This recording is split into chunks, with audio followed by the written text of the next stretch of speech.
जय हिंद दोस्तों, all exam topper education के यूट्यूब चैनल में आपका स्वागत है। तो आज का वीडियो सबसे स्पेशल और खास होने वाला है क्योंकि आज हम लोग पढ़ेंगे समास। समास शब्द हम सुनते ही हमारे मन में कंफ्यूजन आता है क्योंकि हम समास को बहुत डीप से नहीं पढ़ रहे हैं। तो समास ट्रिक के साथ हम लोग पढ़ते हैं। आज हम लोग क्या पढ़ेंगे? समास को ट्रिक से। समास पढ़ने से पहले हमारे मन में दो शब्द आता है। कौन कौन सा आता है? संधि, संधि विच्छेद और समास विग्रह। क्या आता है? संधि विच्छेद और समास विग्रह। संधि विच्छेद और समास विग्रह, इन शब्द को हम जान लेते हैं तो समास हम अच्छी तरह से पढ़ लेते हैं। समास विग्रह का मतलब क्या हो गया? अगर हम देखते हैं इसको तो समास विग्रह का मतलब, जैसे राजपुत्र लिखते हैं, राजपुत्र, राजपुत्र, तो इसको अगर हम समास को तोड़ते हैं तो क्या आता है? तो राजा का पुत्र, राजा का पुत्र आता है कि नहीं आता है?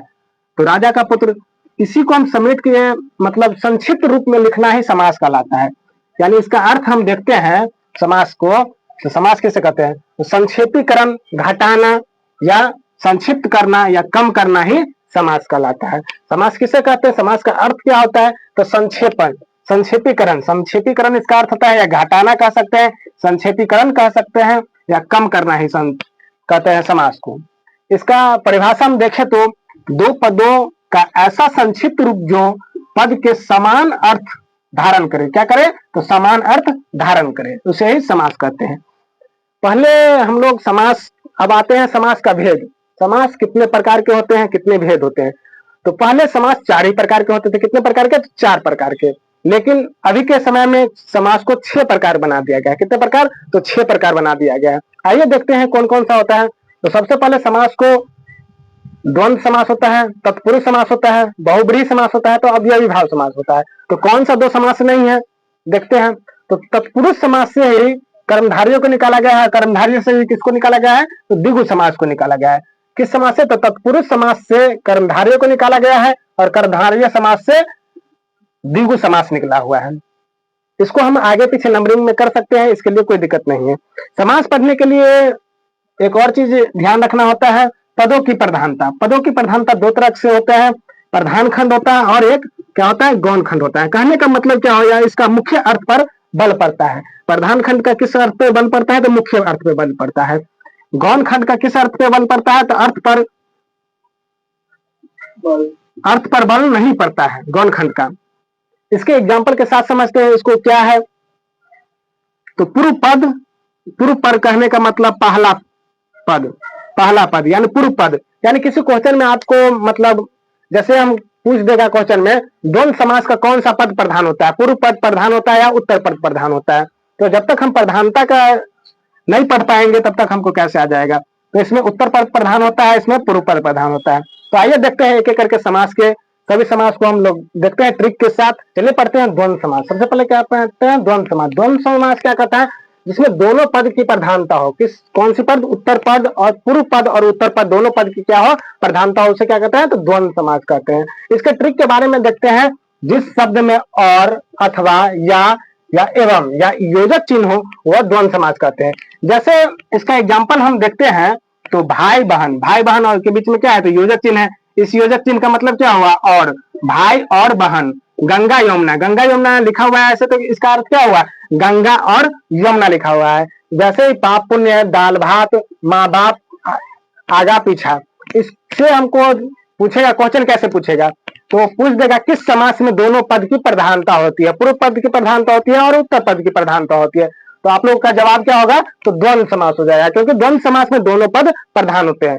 चलिए आप लोगों को ये समझ में आ गया होगा। तो नेक्स्ट देखते हैं। और एक इसका एक और विशेषता, इसका विशेषता है, इसका एक्सेप्शन अगर हम कह सकते हैं, तो धर्माधर्म। धर्माधर्म में कौन सा समास है? अगर इसको हम तोड़े, अगर धर्माधर्म को तोड़े तो क्या हो जाएगा? धर्म प्लस अधर्म। धर्म प्लस अधर्म को अगर जोड़ेंगे तो क्या हो जाएगा? धर्माधर्म। जैसे पापा पाप, पापा पाप, पाप और अपाप को जोड़ेंगे तो क्या हो जाएगा? पापा पाप। लाभा लाभ, लाभ और अवलाभ को जोड़ेंगे तो क्या हो जाएगा? तो लाभा लाभ हो जाएगा।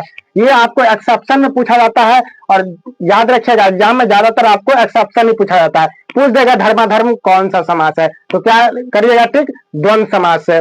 पापा पाप में कौन सा समास है, द्वंद समास है। तो आप लोग समझ गए होंगे फर्स्ट क्या है, द्वंद समास। चलिए नेक्स्ट देखते हैं द्विगु समास।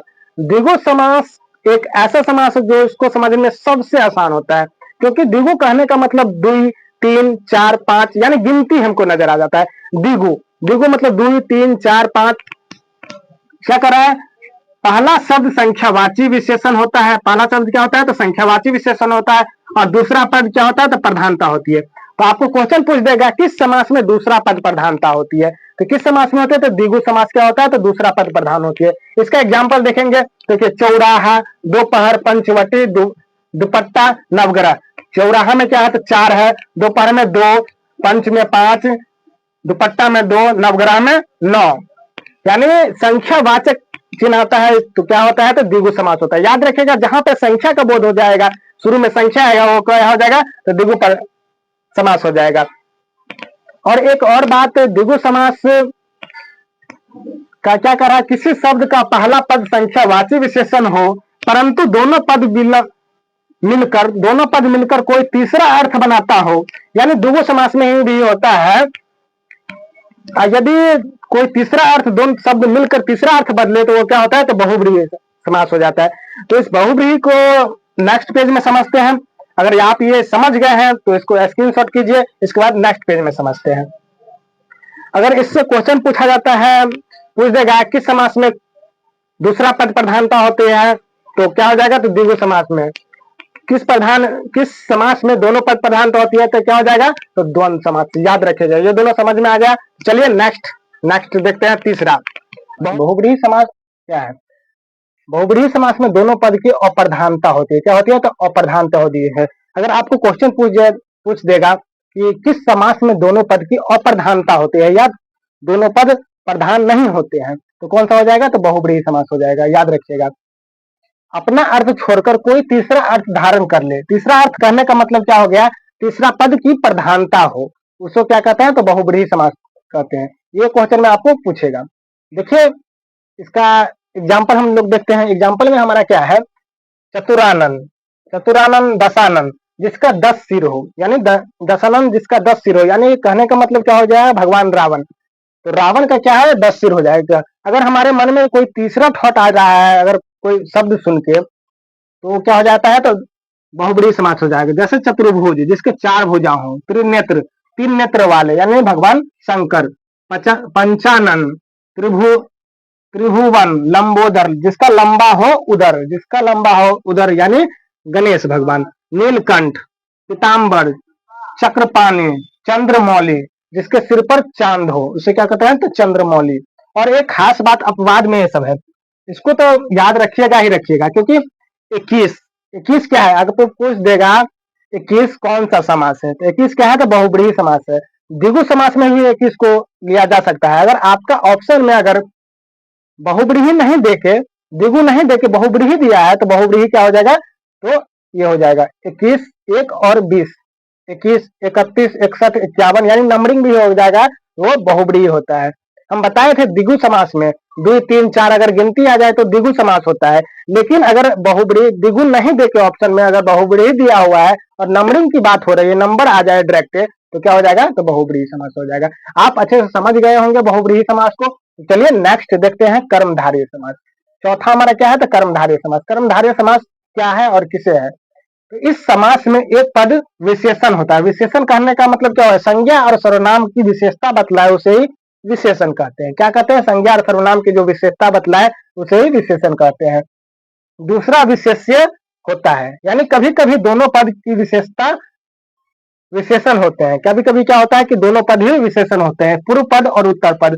पूर्व पद में कर्मधारय समास में पूर्व पद में अप्रधानता होती है, और उत्तर पद में क्या होता है, तो प्रधानता होती है। तो पूछ देगा किस समास में उत्तर पद में प्रधानता होती है, तो क्या हो जाएगा, तो कर्मधारय समास हो जाएगा। आइए इसका एग्जाम्पल देखते हैं।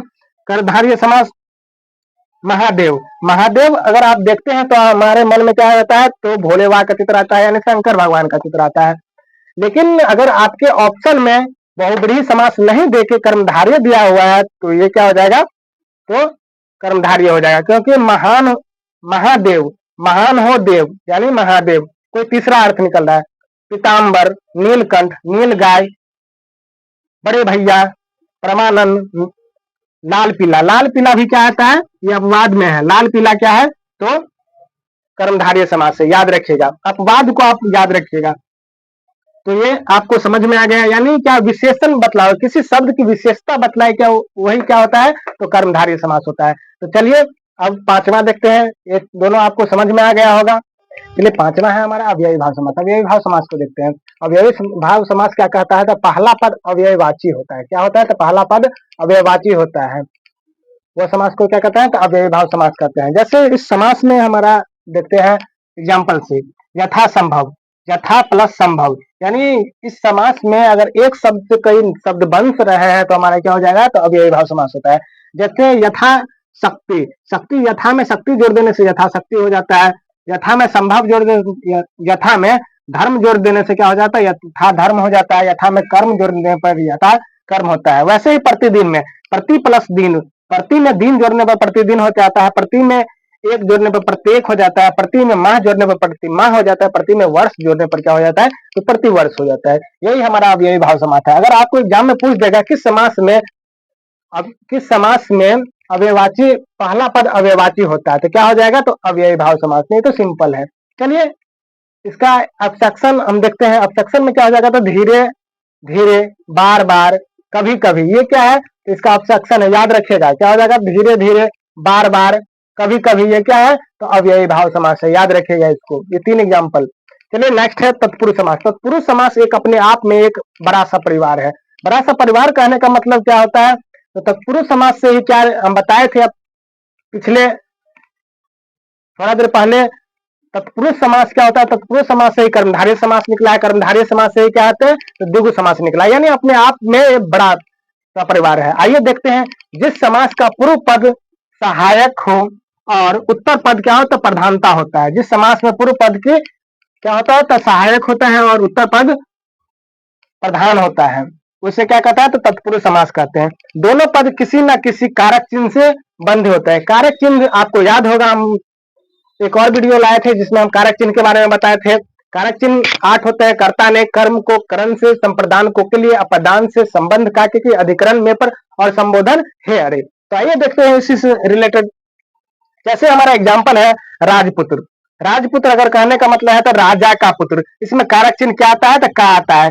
राजग्रस्त, रोगग्रस्त, रोगग्रस्त में क्या आता है, तो कारक चिन्ह से आता है, तो रोग से ग्रस्त। राज रानी, राज की रानी, ओके, कारक चिन्ह है ये। स्वर्गवास, स्वर्गवास, स्वर्ग को वास, यानी कारक चिन्ह हमको आपको याद है तो आप क्या बना सकते हैं, तो तत्पुरुष समास को बना सकते हैं। तो आपको कैसा लगा वीडियो, अगर अच्छा लगा हो तो एक कमेंट जरूर कीजिएगा, और किस टॉपिक पे आपको वीडियो चाहिए उस टॉपिक पे कमेंट कीजिएगा। तो चलिए मिलते हैं नेक्स्ट वीडियो में नेक्स्ट टॉपिक के साथ। तब तक के लिए थैंक यू, जय हिंद।